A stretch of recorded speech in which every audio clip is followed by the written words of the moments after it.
Welcome everybody, welcome in today's class. कल की class के अंदर हमने C4 पाथवे को डिस्कस किया था। आज हम लोग डिस्कस करने वाले हैं CAM पाथवे को। ठीक है, हम अगर कंपेयर करके चलते हैं तो अगर एक प्लांट नॉर्मल कंडीशन के अंदर ग्रो करता है तो उसके अंदर जब फोटोसिंथेसिस की प्रोसेस चलती है तो ड्यूरिंग द डार्क फेज हमारे पास एक साइकिल चलती है और उस साइकिल को हम लोग कहते हैं C3 साइकिल। ठीक है, जिन प्लांट के अंदर C3 साइकिल चलती है, ऑलमोस्ट सभी प्लांट के अंदर हमारा C3 साइकिल चलता है, चाहे वो आपका C4 साइकिल को कंडक्ट करता हो, चाहे उसके अंदर CAM पाथवे चलता हो, लेकिन C3 साइकिल सभी प्लांट के अंदर आपकी कंडक्ट होती है। ठीक है, क्योंकि इसी साइकिल के अंदर हमारे कार्बन डाइऑक्साइड का फिक्सेशन होता है। तो जब एक नॉर्मल प्लांट की मॉर्फोलॉजी की हम बात करते हैं तो उसमें हमारी पैलिसेड सेल्स और मीसोफिल सेल्स होती है, जिसमें मीसोफिल सेल के अंदर आपका फोटोसिंथेसिस का प्रोसेस कंडक्ट होता है। C3 साइकिल को हमने समझा था कि किस तरीके से कि सबसे पहले रुबिस्को एंजाइम की हेल्प से हमारा RUBP जो है वो आपके कार्बन डाइऑक्साइड के लिए एक रिसीवर की तरह काम करता है। इसी RUBP की वजह से हमारा स्टेबल कंपाउंड बनता है जिसे हम कहते हैं फोस्फोग्लिसरिक एसिड, और उसी के नाम के ऊपर हमने C3 साइकिल को आपका नाम दिया हुआ है कि C3 साइकिल होती है। ठीक है, तो यहाँ पे हमने एक एंजाइम की एक्टिविटी देखी थी जिसे हम कहते हैं रुबिस्को एंजाइम। वापस से आज हम इसकी इस एक्टिविटी को देखने वाले हैं क्योंकि आज जिस पाथवे को हम करने वाले हैं वहां पर भी आपके रुबिस्को का इन्वॉल्वमेंट है। ठीक है, तो जब हमने C3 साइकिल के अंदर, this is your C3 cycle, और C3 साइकिल में हमने देखा था कि रुबिस्को एंजाइम प्रेजेंट होता है क्लोरोप्लास्ट के स्ट्रोमा के अंदर। ठीक है, ये एंजाइम क्या करता है, राइबोलोज बिसफॉस्फेट या RUBP के यहाँ पे जो कि एक 5 कार्बन कंपाउंड है उसका कार्बोक्सिलेशन कंडक्ट कराता है। क्यों? क्योंकि अब अगर हम रुबिस्को एंजाइम को देखें तो इसका फुल फॉर्म क्या होता है, राइबोलोज बिसफॉस्फेट कार्बोक्सिलेज एंड ऑक्सीजनेज। ठीक है, यानी कि इसकी एक्टिविटी क्या होती है, ड्यूअल एक्टिविटी होती है। ये कार्बोक्सीजिनेज एंजाइम की तरह भी काम करता है और ऑक्सीजिनेज एंजाइम की तरह भी काम करता है। अब कार्बोक्सीजिनेज का मतलब क्या है और ऑक्सीजिनेज का मतलब क्या है? कार्बोक्सीजिनेज का मतलब ये है कि ये कार्बोक्सिलेशन को कंडक्ट कराएगा। कार्बोक्सिलेशन मैं लास्ट 2 वीडियो से आपको समझा रही हूँ। कार्बोक्सिलेशन का मतलब है एडिशन ऑफ कार्बन डाइऑक्साइड। तो कार्बोक्सिलेशन के टाइम पे कार्बन डाइऑक्साइड का एडिशन होने वाला है जो कि कंडक्ट कराएगा रुबिस्को ही, बट उसकी कार्बोक्सिलेज नॉट कार्बोक्सीजिनेज, माय मिस्टेक, इसकी कार्बोक्सिलेज एक्टिविटी की वजह से ये कार्बोक्सिलेशन को कंडक्ट कराता है। ठीक है जी, दूसरी इसकी एक्टिविटी होती है ऑक्सीजनेज, मतलब ये कि ये ऑक्सीडेशन भी कंडक्ट करा सकता है। ऑक्सीजनेज का मतलब है एडिशन ऑफ ऑक्सीजन। ठीक है, हमें क्या ध्यान रखना है, रुबिस्को एंजाइम जो कि क्लोरोप्लास्ट के स्ट्रोमा के अंदर प्रेजेंट होता है, इसकी ड्यूअल एक्टिविटी होती है। ये कार्बोक्सिलेशन को भी परफॉर्म कर सकता है और ये आपके ऑक्सीजनेशन को भी परफॉर्म कर सकता है। जब ये कार्बोक्सिलेज की तरह काम कर रहा है तो ये कार्बन डाइऑक्साइड का एडिशन कराता है, और जब ये ऑक्सीजनेज एक्टिविटी शो करता है तो ये ऑक्सीडेशन मतलब ऑक्सीजन का एडिशन दिखाता है। ठीक है, अब हम समझते हैं कि कब ये अपनी कार्बोक्सिलेज एक्टिविटी शो करेगा, कब ये ऑक्सीजनेज की एक्टिविटी को शो करेगा। नॉर्मल कंडीशन के अंदर जब प्लांट के पास नॉर्मल कंडीशन है, मतलब हमें पता है कि जो फोटोसिंथेसिस है, rate of photosynthesis always influenced by some internal and external factor, right. तो आपके फोटोसिंथेसिस के प्रोसेस के कंडक्शन के लिए उसे नॉर्मल कंडीशन चाहिए होती है कि भी एक सुटेबल टेम्परेचर अवेलेबल हो, क्लोरोप्लास्ट का अमाउंट कितना है, क्लोरोफिल वहां पे कितना पिगमेंट प्रेजेंट है, और कितना ऑक्सीजन और कार्बन डाइऑक्साइड का कॉन्सेंट्रेशन प्रेजेंट एनवायरमेंट में, सभी फैक्टर के ऊपर आपका फोटोसिंथेसिस का रेट डिपेंड करता है। ठीक है, तो हम इस चीज को ऐसे समझेंगे। देखिए, रुबिस्को जो एंजाइम है, this is your Rubisco enzyme, जिसको हम लोग कहते हैं most abundant protein. Most abundant protein है ये आपके, क्योंकि हमारा सबसे ज्यादा इस यूनिवर्स में जो प्रोटीन मिलता है दैट इज रुबिस्को। ठीक है, इसकी एक्टिविटी देखिए कैसे होती है। इसका जो सबस्ट्रेट होता है दैट इज राइबोलोज बिसफॉस्फेट, राइट। आप सभी को पता है राइबोलोज बेस फॉस्फेट के ऊपर ये अपनी एक्टिविटी शो करता है। लेकिन रुबिस्को की एक्टिविटी क्या होती है, क्योंकि इसकी ड्यूअल एक्टिविटी है, ये कार्बोक्सिलेज की तरह भी काम करता है, ऑक्सीनेज की तरह भी काम करता है।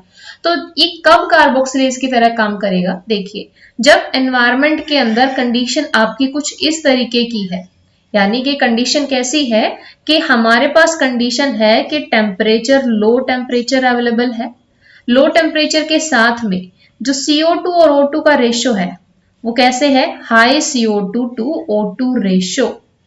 जब इस तरीके की एनवायरमेंटल कंडीशन अवेलेबल होगी उस टाइम पे हमारा रुबिलेज जो है, रुबिस्को जो है वो एक कार्बोक्सिलेज एंजाइम की तरह काम करेगा। मतलब ये कि इसके लिए CO2 की बाइंडिंग होगी, मतलब ये एनवायरमेंट से CO2 को लेगा और CO2 की राइबोलोज बेस फॉस्फेट पे बाइंडिंग शो कराएगा और उसके बाद आपको पता ही है आगे का प्रोसेस, हमारी C3 साइकिल इनिशिएट हो जाती है। ठीक है, इतनी बात क्लियर है। हमने क्या कहा कि रुबिस्को क्योंकि इसकी दो एक्टिविटी होती है, ये कार्बोक्सिलेज एक्टिविटी कब शो करेगा, कार्बोक्सिलेशन कब कराएगा, एडिशन ऑफ कार्बन डाइऑक्साइड कब कराएगा, जब टेम्परेचर भी लो हो और CO2 O2 का रेशियो भी हाई हो। ठीक है, दूसरी अगर कंडीशन की हम बात करें, एनवायरमेंट के अंदर हमारी सेकंड कंडीशन क्या है कि एनवायरमेंट में टेम्परेचर हो गया हाई। अब सभी प्लांट तो हमारे मॉडिफाइड नहीं होते ना, कुछ प्लांट हमारे नॉर्मल कंडीशन के अंदर भी ग्रो करते हैं। तो हम एक प्लांट की बात कर रहे हैं जहां नॉर्मल कंडीशन में ग्रो कर रहा था, अब टेम्परेचर उसके पास हाई हो गया है और हम देखते हैं कि जो CO2 टू O2 रेशियो है वो भी हमारा कैसा हो जाता है, लो हो जाता है। तो इस कंडीशन में जो रुबिस्को एंजाइम है वो अपनी एक्टिविटी कैसी शो करेगा, ये आपकी ऑक्सीजनेज एक्टिविटी शो करेगा, addition of oxygen molecule to the ribulose bis phosphate, जिसकी वजह से हमारी एक प्रोसेस यहाँ पे कंडक्ट होगी जिसे हम कहते हैं फोटो रेस्पिरेशन। तो सबसे पहले हम समझेंगे फोटो रेस्पिरेशन होता क्या है, उसके बाद हम लोग कैम्प पैथवे के बारे में पढ़ेंगे। ठीक है, तो इतनी बात आपको समझ में आई कि आपका रुबिस्को एंजाइम कितना इंपॉर्टेंट रोल प्ले करता है। ये हमारे स्ट्रोमा के अंदर प्रेजेंट है और ये ड्यूअल एक्टिविटी के साथ प्रेजेंट है। ठीक है, कैल्विन साइकिल जिससे कार्बन का फिक्सेशन होता है, देखिए यहां से भी मैं लिख सकती हूँ कैल्विन साइकिल, जिसके बाद क्या होने वाला है, कार्बन का फिक्सेशन होने वाला है। मतलब ये कि सिंथेसिस ऑफ योर सुक्रोज और the glucose molecule, right. Photo respiration क्या करता है, फोटो रेस्पिरेशन से यहाँ पे 3 कार्बन मॉलिक्यूल का लॉस हो जाता है। जहां पे हमें कार्बन को फिक्स करना था, यहाँ पे 3 मॉलिक्यूल कार्बन के लॉस हो जाते हैं। ठीक है, फोटो रेस्पिरेशन को हम लोग C2 साइकिल भी कहते हैं, ये आपको याद रखना है। अब हम फोटो रेस्पिरेशन को समझते हैं कि फोटो रेस्पिरेशन की प्रोसेस एक्चुअल में है क्या। ठीक है, चलिए मैं यहीं से इसको इरेज कर लेती हूँ ताकि हम यहीं पे आपका फोटो रेस्पिरेशन वाला पार्ट स्टार्ट कर सके। ठीक है जी, ओके। अब हम शुरू करते हैं, what is photo respiration. Photo respiration को हम 2 पार्ट में डिवाइड कर लेते हैं, एक हो गया फोटो, दूसरा हो गया रेस्पिरेशन। नॉर्मल अगर आपसे कोई पूछता है रेस्पिरेशन क्या होता है, तो आपको पता है कि रेस्पिरेशन का मतलब है, रेस्पिरेशन के अंदर इन जनरल हम लोग क्या देखते हैं कि कार्बन डाइऑक्साइड हमारा इवॉल्व होता है। ठीक है, और O2 का इनटेक होता है, अपटेक हम कह सकते हैं, इनटेक हम कह सकते हैं। ठीक है, हम क्या देखते हैं, नॉर्मल रेस्पिरेशन की प्रोसेस में हमारी कार्बन डाइऑक्साइड तो बाहर निकलती है एज अ वेस्ट, यहाँ पे निकलती है, और जो हमारी ऑक्सीजन मॉलिक्यूल है इसका इनटेक होता है ना, इतनी बात हमें पता है। तो फोटो रेस्पिरेशन के टाइम पे क्या होगा कि एकदम रेस्पिरेशन के जैसी प्रोसेस है, ये रेस्पिरेशन नहीं है, it is different from respiration because respiration आपका माइटोकॉन्ड्रिया में होता है। ठीक है, रेस्पिरेशन की जो प्रोसेस है वो माइटोकॉन्ड्रिया में होती है, बट फोटो रेस्पिरेशन आपके क्लोरोप्लास्ट में हो रहा है। सो मेक श्योर कि ये दोनों चीजों से आपने कंफ्यूज नहीं होना है। Photo respiration is different thing and respiration is different thing. ठीक है, फोटो रेस्पिरेशन एक रेस्पिरेशन की तरह प्रोसेस होती है। रेस्पिरेशन की तरह हम इसलिए बोलते हैं क्योंकि इस प्रोसेस के टाइम पे भी ऑक्सीजन का इंटेक होता है और कार्बन डाइऑक्साइड इवॉल्व हो जाती है, इसीलिए हम इसे रेस्पिरेशन कहते हैं। और और ये लाइट की प्रेजेंस में सारी एक्टिविटी होती है, तो हम इसे कह देते हैं photo respiration. Don't confuse it with the normal process of respiration, क्योंकि रेस्पिरेशन माइटोकॉन्ड्रिया के अंदर कंडक्ट होता है, फोटो रेस्पिरेशन आपके क्लोरोप्लास्ट में।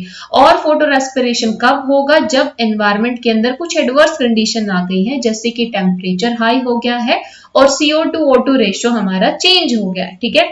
तो ऐसी कंडीशन के अंदर देखो, अभी एक क्वेश्चन हम यहाँ से भी पूछ सकते हैं कि फोटो रेस्पिरेशन हो क्यों रहा है। ये तो हमने देख लिया, भाई टेम्परेचर हाई होगा तो उससे इंपैक्ट क्या पड़ेगा। अगर टेम्परेचर हाई हुआ, नॉर्मल कंडीशन में हम क्या देखते हैं, देखिए नॉर्मल कंडीशन में हमने ये देखा कि ये हमारा एक नॉर्मल सेल है, नॉर्मल सेल के अंदर हमारे क्लोरोप्लास्ट प्रेजेंट होते हैं, है ना। इन क्लोरोप्लास्ट के अंदर हमारा फोटोसिंथेसिस कंडक्ट होता है। बट ये फोटोसिंथेसिस कब कंडक्ट होगा? ये फोटोसिंथेसिस तब कंडक्ट होता है जब हमारा CO2 यानी कि O2 का एक्सचेंज होता है, गैसियस एक्सचेंज होता है। और आप सभी को पता है गैसियस एक्सचेंज होता है इन स्टोमेटा के through, these are stomata, in stomata के थ्रू गैसेस एक्सचेंज हो रहा है, ठीक है। जब एनवायरमेंट के अंदर हाई टेम्परेचर हो गया तो आप क्या देखते हो कि प्लांट अपने स्टोमेटा को क्लोज कर लेता है ना। आपने बहुत सारे प्लांट के अंदर देखा है ना। तो हम यहाँ पे क्लोज नहीं कर रहे, फिलहाल के लिए हम ये मान के चल रहे हैं टेम्परेचर हाई हो गया, स्टोमेटा हमारे ओपन है। स्टोमेटा अगर ओपन होंगे तो स्टोमेटा के थ्रू दो फंक्शन होते हैं प्लांट के। पहला तो होता है गैसियस एक्सचेंज, और गैसियस एक्सचेंज के साथ में दूसरा जो फंक्शन है वो हमारा क्या है? Loss of water. अब गैसियस एक्सचेंज अगर प्रॉपरली कंडक्ट हो रहा है तो फोटोसिंथेसिस प्रॉपरली आपका होगा, है ना। और वाटर का अगर लॉस ज्यादा हो गया, हाई टेम्परेचर हुआ मतलब वाटर का लॉस बढ़ गया, वाटर का लॉस अगर बढ़ जाएगा तो प्लांट के अंदर डिहाइड्रेशन कॉज हो जाएगा, है ना। उस चीज को अवॉइड करने के लिए प्लांट के अंदर एक प्रोसेस होती है फोटो रेस्पिरेशन। क्यों होती है? क्योंकि प्लांट क्या करते हैं कि जैसे ही हाई टेम्परेचर होता है तो वो अपने स्टोमेटा को क्लोज कर लेते हैं।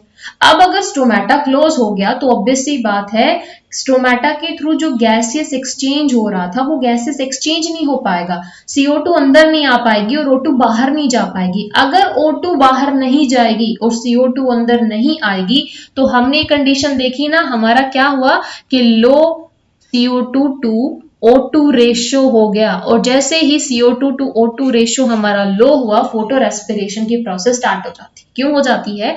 क्योंकि फोटो रेस्पिरेशन के टाइम पे, जिसको हम लोग C2 साइकिल भी कहते हैं, इसमें क्या होता है, रुबिस्को जो एंजाइम है, अब रुबिस्को को थोड़ी पता है ना, रुबिस्को को थोड़ी पता है कि भाई हाई टेम्परेचर हो गया है और CO2 का अमाउंट कम है।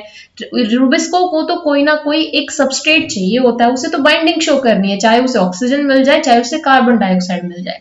लेकिन रुबिस्को जो है उसकी एफिनिटी कार्बन डाइऑक्साइड के लिए ज्यादा होती है। बट अगर इसी कार्बन डाइऑक्साइड की अमाउंट, इसका कॉन्सेंट्रेशन कम हो जाए तो फिर क्या करेगा, ये फिर ऑक्सीजन की तरफ चला जाता है ना। तो ऐसे ही होता है, जब हाई टेम्परेचर होता है तो लो CO2 O2 रेशियो हो जाता है, कार्बन डाइऑक्साइड की कमी हो जाती है क्योंकि स्टोमेटा बंद हो चुके हैं। ऑक्सीजन का अमाउंट बढ़ जाता है और ऑक्सीजन का अमाउंट जैसे ही बढ़ेगा रुबिस्को अपनी एफिनिटी शो करेगा किसकी तरफ, ऑक्सीजन की तरफ। और जैसे ही रुबिस्को ऑक्सीजन के साथ बाइंड करेगा, कैल्विन साइकिल तो आगे कंडक्ट नहीं हो सकती, क्योंकि आपको याद है कैल्विन साइकिल के अंदर, कैल्विन साइकिल हमारी आगे तभी बढ़ेगी ना जब यहाँ पे कार्बोक्सिलेशन होगा। लेकिन कार्बोक्सिलेशन तो हो ही नहीं रहा, और कार्बोक्सिलेशन नहीं हो रहा तो हमारा फोस्फोग्लाइसरिक एसिड नहीं बन रहा, फोस्फोग्लाइसरिक एसिड ही नहीं बन रहा तो हमारी कैल्विन साइकिल होगी ही नहीं, है ना। तो ऑब्वियस सी बात है, ऐसे में हमारी कैल्विन साइकिल तो बंद हो गई, क्योंकि उसे CO2 ही तो नहीं मिल रहा, हमें कार्बन डाइऑक्साइड को ही तो फिक्स करना है। उल्टा यहाँ पे रुबिस्को के साथ में ऑक्सीजन बाइंड हो गया। अब ऑक्सीजन बाइंड हो गया तो इस ऑक्सीजन के साथ भी कुछ ना कुछ करना पड़ेगा ना, क्योंकि मेन हमारा काम कार्बन का जो फिक्सेशन करना था प्लांट को, वो कार्बन फिक्सेशन तो अब हो ही नहीं रहा। तो ऐसे में प्लांट क्या करते हैं, उनके अंदर एक प्रोसेस होती है जिसे हम कहते हैं फोटो रेस्पिरेशन, क्योंकि रुबिस्को ने बाइंडिंग किसके साथ शो करी, ऑक्सीजन के साथ। अब क्या होगा, तो अब देखिए क्या होगा, जब रुबिस्को अपनी बाइंडिंग शो करता है ऑक्सीजन के टाइम पे, तो आपका प्लांट क्या करता है, कोशिश कि भाई जो लॉस हमारा हुआ है उस लॉस को हम लोग कवर कर सकें। कैसे कवर करेंगे, देखिए हमने क्या कहा था लास्ट में, मैंने इस लास्ट की स्लाइड में मैंने आपको कहा था कि फोटो रेस्पिरेशन के टाइम पे हमारा क्या होता है, तीन तीन कार्बन कंपाउंड का लॉस हो जाता है, ठीक है। तो अब फोटो रेस्पिरेशन की प्रोसेस को हम लोग समझते हैं कि फोटो रेस्पिरेशन में एक्चुअल में होता क्या, ठीक है। वेट ए सेकेंड गाइस।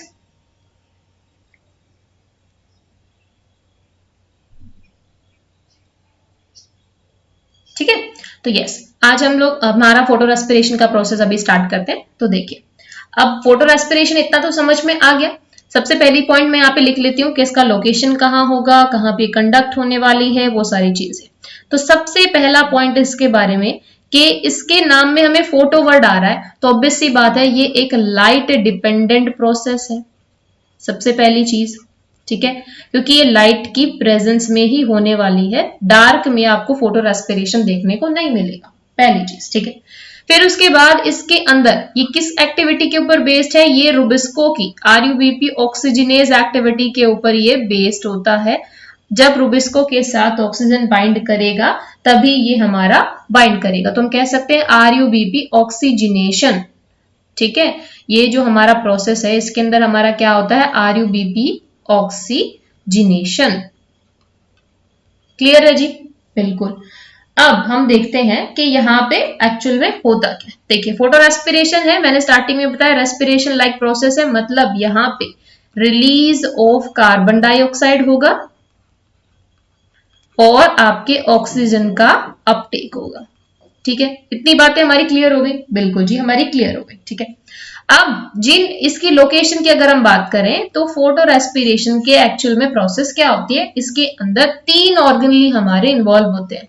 क्लोरोप्लास्ट तो बिल्कुल इन्वॉल्व होगा ही होगा, क्योंकि क्लोरोप्लास्ट के अंदर ही तो हमारी लाइट है ना, लाइट को कंज्यूम करने वाले पिगमेंट प्रेजेंट है और ये लाइट डिपेंडेंट प्रोसेस है, तो क्लोरोप्लास्ट तो ऑफ कोर्स इसकी साइट में इंक्लूड होगा ही होगा।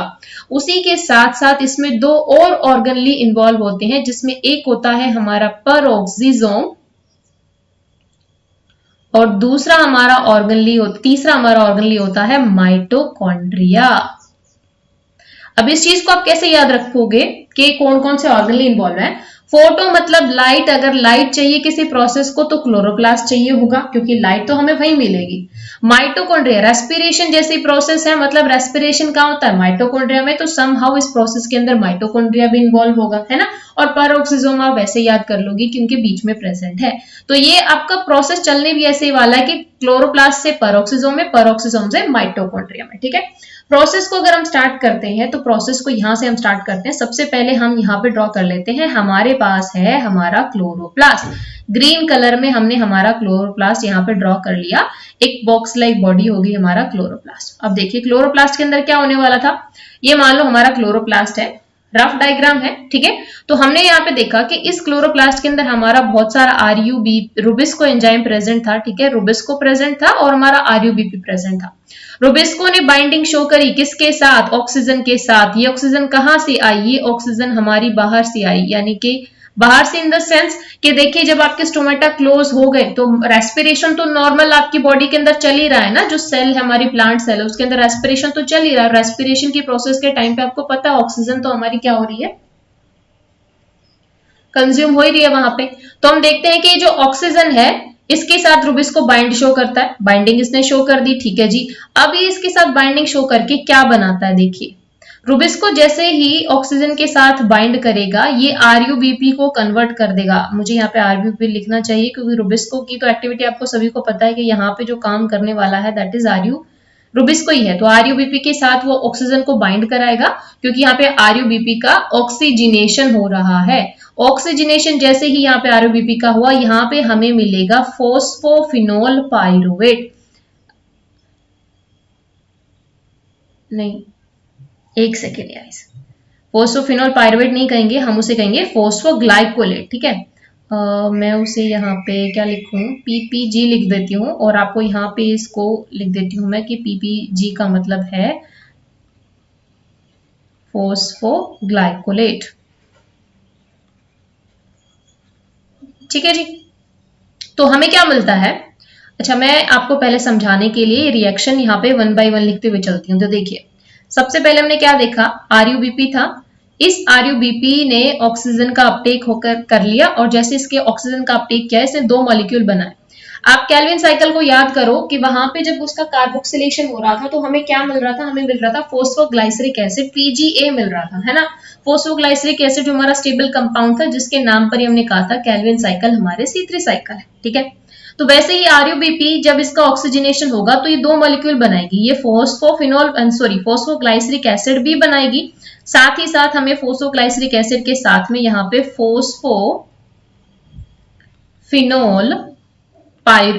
ग्लाइकोलेट, फोस्फोग्लाइकोलेट भी यहाँ पे मिलेगा। मेरे को फोस्फोफिनोल पायरुवेट याद रह जाता है, ठीक है, यस, फोस्फोग्लाइकोलेट बनेगा।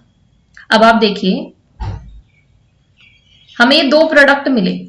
अब फोस्फोग्लाइसरिक एसिड तो ऑब्वियसली बात है ये तो हमारा कहाँ चला जाएगा, ये तो केल्विन साइकिल में चला जाएगा, है ना, क्योंकि केल्विन साइकिल के अंदर हमारा किसका फिक्सेशन हो रहा है, कार्बन का फिक्सेशन। और कार्बन के फिक्सेशन के लिए केल्विन साइकिल को क्या चाहिए था कि भी कार्बोक्सिलेशन के बाद मुझे क्या मिले, फोस्फोग्लाइसरिक एसिड मिल जाए और उसके बाद मैं कार्बन का फिक्सेशन कर लूंगी, है ना। बाद में हमारा PGL भी बना था। तो आपको अगर C3 साइकिल याद है तो ऑब्वियसली बात है आप वहां से रिलेट कर सकते हो कि फोस्फोग्लाइसरिक एसिड मिला, फिर उसके बाद हमारा DPGA बनेगा, उस DPGA से हमारा फोस्फोग्लिसरॉल्डिहाइड बनेगा, जिससे हमें देखा था कि कैसे हमारा एक हेक्सोज शुगर बन रहा था, जो हम C3 साइकिल की बात करते हैं। तो लेकिन अब इस फोस्फोग्लाइकोलेट का क्या, ये फोस्फोग्लाइकोलेट और ये भी यहाँ से हमारे दो मॉलिक्यूल निकल जाते हैं, इस फोस्फोग्लाइकोलेट का क्या होगा।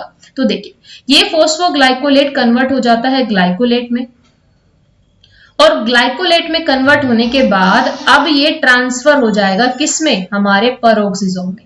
इतनी जो प्रोसेस है ना, ये इतना जो प्रोसेस हुआ, ये जो प्रोसेस है ये आपका प्रोसेस किसमें चला, ये चला हमारे क्लोरोप्लास्ट के अंदर, ठीक है। ये वाला जो स्टेप है ये हमारे क्लोरोप्लास्ट में चला, ठीक है। तो हम इसको राइट डाउन कर लेते हैं, यहां से इस वाले पार्ट को हम इरेज कर देते हैं, ठीक है। इतना क्लियर हो गया। अब ये ग्लाइकोलेट क्या करेगा, ये ग्लाइकोलेट एंटर करेगा किसमें, पेरोक्सिसोम में, ठीक है। हम पेरोक्सिसोम को यहाँ पे ब्लू से डिनोट कर देते हैं कि ये हमारा पेरोक्सिसोम हो गया। क्लियर गाइस, इतना पार्ट हमारा पेरोक्सिसोम का हो गया। तो देखिए अब क्या होगा, पेरोक्सिसोम है, पेरोक्सिसोम के अंदर ग्लाइकोलेट यहां से एंटर करेगा, हियर इज ग्लाइकोलेट। ग्लाइकोलेट जैसे एंटर करेगा, ग्लाइकोलेट यहां पे कन्वर्ट हो जाएगा ग्लाइऑक्सिलेट में, और ग्लाइऑक्सिलेट के बाद में मैं यहां पे ड्रॉ कर लेती हूं, सिंपल मैं आपको समझाती हूं कि पेरोक्सिसोम में हमारी क्या रिएक्शन होगी, ग्लाइकोलेट कन्वर्ट हो जाता है ग्लाइऑक्सिलेट में, और ग्लाइऑक्सिलेट में कन्वर्ट होने के बाद वो कन्वर्ट हो जाएगा ग्लाइसिन में, ठीक है। अब ये ग्लाइसिन क्या करेगा, ये ग्लाइसिन एंटर करेगा माइटोकॉन्ड्रिया में, ठीक है।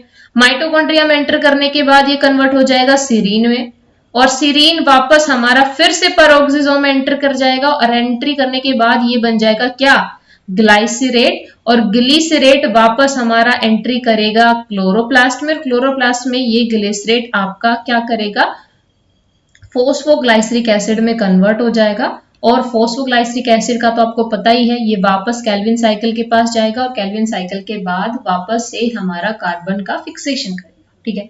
नहीं समझ आया, हम वापस से इस चीज को देखो। अब मैं यहां से आपको समझाती हूँ कि फोटो रेस्पिरेशन क्या होता है, ठीक है, ताकि ज्यादा अच्छे से आपको समझ में आए, राइट। तो देखिए फोटो रेस्पिरेशन हमने अभी देखा। फोटो रेस्पिरेशन में मैंने आपको कहा कि तीन ऑर्गनली हमारे यहाँ पे काम करने वाले हैं। सबसे पहले हमारा आ गया यहाँ पे क्लोरोप्लास्ट, ठीक है। क्लोरोप्लास्ट में क्या हुआ था, ऑक्सीजन का अपटेक हुआ। सबसे पहली चीज ऑक्सीजन का अपटेक होने के बाद RUBP हमारा दो चीजें बनाएगा, फोस्फोग्लिसरिक एसिड बनाएगा। ये फोस्फोग्लिसरिक एसिड केल्विन साइकिल में एंटर कर जाता है और वहां से हमारा कार्बन का फिक्सेशन करता है, ठीक है। लेकिन यहाँ पे दो मॉलिक्यूल होते हैं, ठीक है। फिर उसके बाद फोस्फोग्लाइकोलेट हमारा बन गया। 2-फोस्फोग्लाइकोलेट ग्लाइकोलेट में कन्वर्ट हुआ, और ग्लाइकोलेट में कन्वर्ट होने के बाद अब ये ट्रांसफर हो जाता है किसके पास, पेरोक्सिसोम के पास। पेरोक्सिसोम में एंटर करने के बाद यही ग्लाइकोलेट हमारा कन्वर्ट हो जाता है ग्लाइसिन में, और ग्लाइसिन फिर एंटर करेगा माइटोकॉन्ड्रिया में। माइटोकॉन्ड्रिया से ग्लाइसिन फिर अपने सीरीन में कन्वर्ट हो जाता है, यहां से रिड्यूस होके, ठीक है। और यहां से सीरीन फिर वापस हमारा पेरोक्सिसोम में एंटर करता है, देन ग्लिसरेट बनेगा, और ग्लिसरेट आपका PGA में कन्वर्ट हो जाता है जब वो आपके क्लोरोप्लास्ट में एंटर करेगा, और क्लोरोप्लास्ट में PGA में कन्वर्ट होने के बाद वापस वो केल्विन साइकिल में एंटर करके कार्बन का फिक्सेशन हो जाता है। तो आप देखोगे कि इन द लास्ट कार्बन का फिक्सेशन किया प्लांट ने उस फोस्फोग्लाइकोलेट को कन्वर्ट किया किसमें, फोस्फोग्लाइसरिक एसिड में, और कार्बन का फिक्सेशन किया। ठीक है, बट क्या होता है कि फोटो रेस्पिरेशन की प्रोसेस की वजह से यहाँ पे हमारे कुछ कार्बन मॉलिक्यूल, कुछ कार्बन डाइऑक्साइड मॉलिक्यूल हमारे लूज हो जाते हैं। कुछ कार्बन हम कहेंगे, कार्बन डाइऑक्साइड नहीं कहेंगे ऑफ कोर्स, ठीक है, लेकिन यहाँ पे कुछ लॉस हो जाता है। बट आप देखोगे ना तो फोटो रेस्पिरेशन कहीं ना कहीं एडवर्स कंडीशन के अंदर प्लांट के लिए फूड का सिंथेसिस कर रही है, कार्बन का फिक्सेशन कर रही है। तो हम कह सकते हैं कि जो फोटो रेस्पिरेशन की प्रोसेस होती है उसके कुछ बेनिफिट होते हैं, उसकी कुछ सिग्निफिकेंस है। तो हम यहाँ से बात कर लेते हैं कि सिग्निफिकेंस एक्चुअल में आपकी फोटो रेस्पिरेशन की प्रोसेस के क्या है। ठीक है, तो अगर हम सिग्निफिकेंस की बात करें तो हम यहाँ से राइट डाउन करेंगे significance of photo respiration. Simple सा प्रोसेस है, आपको कंफ्यूज नहीं होना, आपको बस इतना याद रखना है कि फोटो रेस्पिरेशन की कंडीशन में प्लांट बहुत ही एडवर्स कंडीशन में है, स्टोमेटा क्लोज हो गए हैं, कार्बन डाइऑक्साइड उसे मिल नहीं पा रहा है, उसके पास जो है वो है सिर्फ ऑक्सीजन। ऑक्सीजन को काम चला के ही प्लांट को कार्बन का फिक्सेशन करना है। ऐसी कंडीशन में प्लांट क्या करता है कि उसे ऑक्सीजन को लेके कंज्यूम करके रुबिस्को की हेल्प से वो कार्बन को फिक्स करने की कोशिश करता है, और उस कोशिश के अंदर उसके कुछ बहुत सारे इंटरमीडिएट बनते हैं। और वो इंटरमीडिएट कौन कौन से हमें याद रखना है, जो एग्जाम पॉइंट ऑफ व्यू से हमारे लिए इंपॉर्टेंट है। इंपॉर्टेंट क्या है, देखिए, ग्लाइकोलेट इंटरमीडिएट बनेगा, ग्लाइकोलेट एंटर करेगा पेरोक्सिसोम में, जहां पे वो कन्वर्ट होगा ग्लाइसिन में। यही ग्लाइसिन माइटोकॉन्ड्रिया में एंटर करने के बाद कन्वर्ट होगा सीरीन में, और ये सीरीन वापस आ जाता है पेरोक्सिसोम के पास, जहां से वो कन्वर्ट होगा ग्लिसरेट में, और इसी ग्लिसरेट को कन्वर्ट करता है पीजीए के अंदर, कौन, हमारा क्लोरोप्लास्ट। और पीजीए तो ऑब्वियस सी बात है कैल्विन उसे यूज कर सकती है, तो उसे यूज कर लेगी और कार्बन का फिक्सेशन हो जाएगा। ठीक है, तो हम लोग यहाँ पे उसके सिग्निफिकेंस में पहली चीज तो क्या देखते हैं कि ये एडवर्स कंडीशन में काम कर रहा है और कार्बन का फिक्सेशन कहीं ना कहीं यहाँ पे हो रहा है। ठीक है, तो इसका जो सिग्निफिकेंस है, पहला सिग्निफिकेंस क्या है कि इट प्रिवेंट, क्या प्रिवेंट करेगा, it prevent the light induced damage, जो कि हमारा फोटोसिंथेसिस के टाइम पे होगा। मतलब फोटोसिंथेसिस के टाइम पे लाइट इंटेंसिटी, हाई टेम्परेचर की वजह से कहीं ना कहीं डैमेज आपके प्लांट को होता है। ठीक है, तो उस डैमेज को प्रिवेंट कौन करता है, यही फोटो रेस्पिरेशन की प्रोसेस प्रिवेंट करती है। तो ये इसका एक सिग्निफिकेंस हो गया। दूसरा इसका सिग्निफिकेंस क्या होगा कि it help the maintain the redox balance in the cell. Cell के अंदर टॉक्सिसिटी को कम करती है फोटो रेस्पिरेशन। तो हम कह सकते हैं कि it help to maintain redox balance in cells। ठीक है जी, और तीसरा इसका जो सिग्निफिकेंस है, that is support the plant immune system.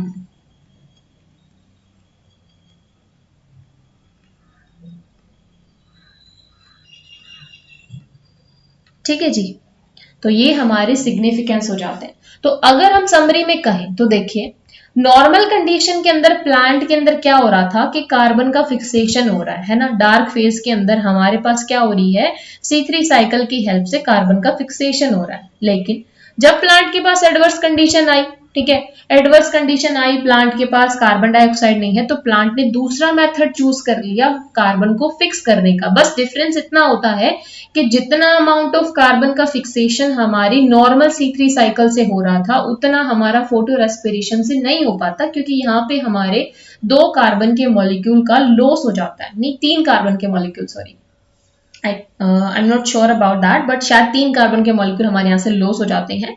तो चाहे यहाँ पे कार्बन का लॉस जरूर हो रहा है, बट कहीं ना कहीं ये प्लांट के लिए एक बेनिफिशियरी की तरह काम करता है, क्योंकि कार्बन का फिक्सेशन यहाँ पे होता है। ठीक है, तो आई होप आपको ये समझ में आएगा कि प्लांट के अंदर फोटो रेस्पिरेशन क्यों और कैसे होता है। ठीक है, अब इसके बाद हम लोग कैम्प पैथवे पढ़ेंगे, जो कि और भी हमारे प्लांट के मॉडिफिकेशन को डिनोट कर रहा है कि किस तरीके से प्लांट अपनी एडवर्स कंडीशन से फाइट करने के लिए अपने अंदर कुछ नए मॉडिफिकेशन को अडेप्ट कर लेते हैं, ताकि वो एनवायरनमेंट के अंदर सस्टेन भी कर पाए और नॉर्मल उनकी जो मेटाबॉलिक या उनकी नॉर्मल जो प्रोसेस है, बायोलॉजिकल प्रोसेस, वो भी प्रॉपर्ली कंडक्ट हो पाए। ठीक है, आई होप आपको समझ में आया होगा। So thank you so much guys for watching this video. कोई भी डाउट रहता है आप मुझे कमेंट सेक्शन में बताइए।